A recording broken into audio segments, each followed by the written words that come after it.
तो हठात किना आज आमको घर को जावाक पड़ला माने मो शाशु घर को। तो आज आम ट्रेन रे भी बसी पड़ीचु। तो रायगड़ आम जाऊँ भुवनेश्वर। तो आम मो बाबा आमको नबाकू मो हजबैंड एक्चुअली ट्रेनिंग पड़गला से दिल्ली पलैले हठात किना। तो आम एकुटिया जेहेतु रायगड़ रोचु नुआ जगह नुआ टाउन सब जिनस मैनेज करवा टिके पॉसिबल हेबनी। तेणुक मो बाबा को डाकिली मो बाबा आसिक मत नहीं जाऊँच भुवनेश्वर। तो मु घरे किसी दिन रही 15-20 दिन खंडे घरे रही जे पर्यंत हजबैंड न आसचंदी। तो देखो ये मो पुओ केते बदमाश करुच्ची एते दुष्ट होउछि ना। तो एक्चुअली ताको कौन कहबी ता बयसटा ही सेमती। तो ताको एबे जस्ट 2.5 ईयर हैला से बहुत चगला होची।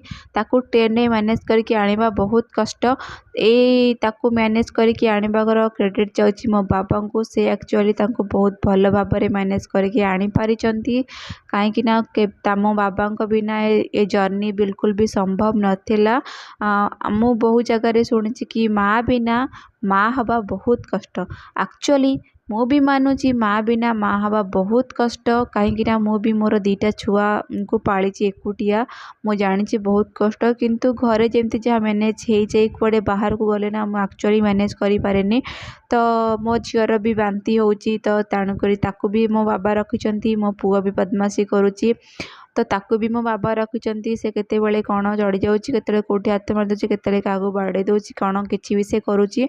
तो ये मु भी बसिकी जाऊँगी मो एक्चुअली मुंड मोर बुले होता ट्रेन रे बसी बसी। तो ये मो घर पाखापाखि पहुँची गले। आउ किछि दूर पर किछि समय पर मो घरे पहुँची जीवी। तापरे घरे टिके रेस्ट नेला पर जाकि मो मुंड भल हम।